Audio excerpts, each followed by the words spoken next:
Hey guys, it's SummerShadow001, back at it again with the video games, back at it again with Destiny 2, and back at it again with a new haircut. Um, and basically, this video I'm going to make is about what did I think of Season of the Worthy, considering that it ends tomorrow during Reset. What do I think overall of Season of the Worthy? It sucked. It was definitely a bad season. It was definitely it may be one of the worst seasons we've had maybe since, if we're going based on just seasonal content, then pretty bad since Season of the Drifter, which some people might find great. I didn't like it because I don't like playing Gambit at all. And if you're talking about overall, probably worse than Curse of Osiris, if not side by side. Um, this was just one after another. There were problems and more problems, especially because it was just so hyped up to be such a big thing. The Almighty's crashing into the tower. Rasputin is going to be sending frames, and we're going to be building up Rasputin's defenses to blow the Almighty out of the sky. And, and then, Trials is coming back. We're getting Trials of Osiris. Boom! And Saint 14's going to be running the whole thing of Trials of Osiris. It's going to be great. And the season starts. And it's literally, the whole thing is just a glorified public event. Is literally just kill enemies, pick up orb, throw orb into gate, keep throwing orbs until big orb reaches center pillar. Do that several more times, over and over and over again. Kill more enemies. Then kill these two champions that you can pretty much find in missions or nightmare hunts, literally anywhere. And that's it. That's it. That sucks. And that's why, that's like my review of the whole thing is just there was, I guess what I'm saying is the whole season was wasted potential. The whole season. It was built up to be this crazy, like, fast-paced, high-energy, awesome season, and nothing. Was there some good stuff? Yes, there's some good stuff that came out of it. But really, there's only one good thing that came out. Actually, no, there's two good things that maybe came out of the season. One of them is debatable because some people, it depends. It's either, and that would be the introduction of legendary lost sectors, which are going away. Unfortunately, I wish they could find another way to implement it. I love that to stay.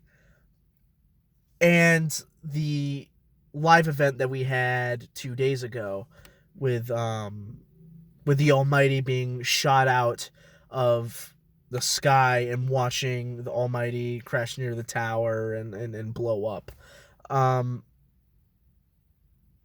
But those were kind of double-edged swords as well. Really, let's get into the main reason why this was so bad, besides the glorified public event being the whole thing.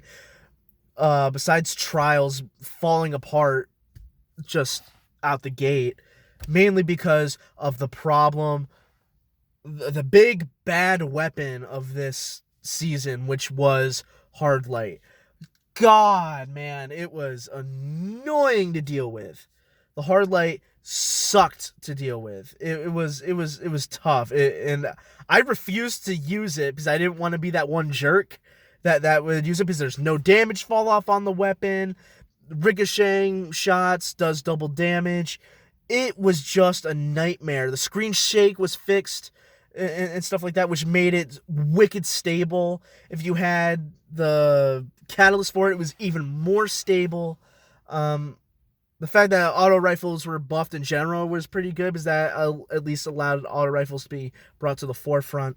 But dealing with Hard Light was just a terror. I barely played Crucible this season because I didn't even want to deal with it. I don't play Trials normally anyway because I'm kind of trash at Crucible. But I didn't want to play Trials, one, because I didn't have a fire team to play with, and two, I didn't want to deal with Hard Lights all the time. Not to mention the constant error codes that people were getting, both on console and on PC. The cheating that's been going on, that's been rampant on PC. That's why I'm glad I'm on console, because it hasn't happened to us yet. and the fact that there was a pretty terrible anti-cheat to begin with, and that's not even going to be resolved until the next big expansion. And no, I don't mean tomorrow, I mean year 4, and that's not even going to be resolved. The fact that bounties were literally the only way to even get stuff done in the whole season, because of the Seraph bunkers, because of just bounties in general, because they progressed your season pass. And unfortunately, that's going to be the same thing with Season 11, which is why I'm telling people hoard as many bounties as you can on all your characters. Make sure all your characters have a ghost with guiding light on it, because it's going to be a thing, but it's definitely not going to be as rampant as it was this season, or I should say last season technically. It's not going to be as rampant as that. It's because I doubt what they're doing is going to be based on bounties alone like it was for Season of the Worthy. Man, I mean, there's so much to unpack. The fact that there's so much. The fact that both weapon quests that we had were glitched when they started. Yes, that is true. People forget Fourth Horseman was glitched. No one could do the last step, although that was resolved very quickly. That was resolved in either a day or even less than that. And it's mainly because you had to run a legendary lost sector at the end, and you had to run specifically the quarry, and it was supposed to be set for that week, and they screwed it up, and it was the wrong one, so no one was able to get the weapon until I believe it was I think it was the day after. We didn't have to wait that long, which was fine. See, that's kind of a minor inconvenience, but it's not the worst thing to happen. Really, the worst thing to happen this season was the lie. Oh my god, that was just... I hate to be negative. I'm normally not much of a negative person when it comes to Destiny, but this season was just such a mess. This is my review just of the whole season. The lie was just an absolute train wreck. Does anyone remember how bad that was, man? Not to mention the first part of the quest wanted us to do 9 million clears of the Seraph Towers. If they had done that from the beginning, maybe it would have been doable, because people wouldn't have a sour taste in their mouths about the public event, because it was people who were already not doing it because we've been doing it for 2 months. And for that to happen pissed a lot of people off, including me. I made a video about it. I'm just like, why? They fixed that, so they made it less, which helped. Do that, we do the 1,000 shotgun kills, and then you get to the final step, and it's glitched. And the worst part of it all is it's glitched for about a week. It was glitched for so long. I think it was like 4 or 5 days. No one can complete the end, only to do it and have it be so unsatisfying. Have it to be the most unsatisfying mission because of all this buildup and the fact that it was glitched and no one could get in. All that buildup just... No. And then even before that, we had Guardian Games, which was an absolute nightmare, which was, again, very bounty-centric, very busy work-like. Literally the only reason why I even participated in it, I didn't care who won. I just wanted to get Heir Apparent and then be out. And that was it. And that's literally what I did. I got Heir Apparent, and then I stopped playing completely. And I'm a Hunter main, personally, and I didn't care if the Hunters won or lost. I was just like, nah. That was just boring, and it stunk. There was so much for this season that was bad, but at least it ended on a high note, which I'm happy with. I mean, of course, even that was tainted in the fact that it took an hour and a half from the time that they said it was going to happen for it to actually blow up. And I get it, it's supposed to be a realistic, real-time thing. That's what my last video was about. For me, it was 2 hours because I had gotten there 30 minutes before reset. Yeah, that was just... It took way too long. I would have been fine if it took 30 minutes. I'm fine with that. Is that a little long? Yes, but it's way shorter than an hour and a half. That would have been way better. Or even like 20 minutes. That's like the sweet spot for me. The sweet spot for me is like somewhere between 5 and 25 minutes. That is good enough for me. Um, this wasn't, you know, as a live event, it was cool watching that big hunk of metal go past us. That was awesome. Um, who knows what that'll become? People are saying it's going to become a Crucible map. Some people think we're going to go back to it at some point. I feel like there's got to be a reason why it crashed behind. There's got to be a reason for it being there. There's got to be a reason to get there. Whether it's a quest, whether it's an actual Crucible map, which would be cool, which would just tie in every other story bit. That would be awesome too. I would love something like that. But anyway, my review for the season is had great potential.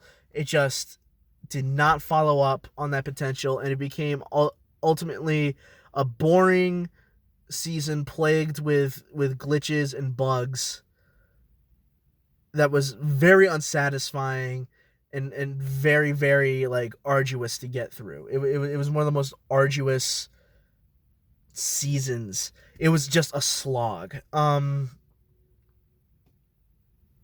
Especially compared to last season, even though that was one activity, there was a lot of cool stuff that happened. Corridors of Time, going to Twilight Gap to find the Red Jack frames, stuff like that. That's awesome. Saint 14, that was awesome. And and the reason why Season of the Undying is over this is because Season of the Undying, if it was on its own, Season of the Undying, it would probably be on par with Season of the Worthy. But considering that it shipped with Shadowkeep, it gets a pass because there's a bunch of content you could have done all at that same time. With this, this was not it. This definitely wasn't it. Yeah, so that's really all I have to say about that. I'm going to be real quick about my announcement that I'm going to do. I don't know when it will happen. I don't have it scheduled yet, but I am going to do the story of Destiny on the channel. It's gonna be pretty long. I'm not doing the complete story like of all the lore. I'm just gonna do it of the main character, the character that you play. I'm gonna do right from Destiny 1 where we begin right to where we are now. I'm planning on doing it at the end of the summer season, the next season, so that way it's a little more complete. If it turns out being too long, I might separate it into parts. I might separate it into a couple of different parts. Maybe I'll separate it into Destiny 1 and then Destiny 2, or I'll split it into main DLCs and the seasonal stuff. So we'll see, but keep your eyes peeled for that. That's definitely going to happen. I'm going to make a story of Destiny video in the coming weeks / months. So expect it around the fall expansion release date, if not a little later. So that's all I wanted to say about the big announcement. Anyway, guys, that's going to do it for the video. What was your thoughts on Season of the Worthy, and how do you feel about next season that's coming up, considering that we don't know anything about it? So remember to like, comment, subscribe, and apagando las luces.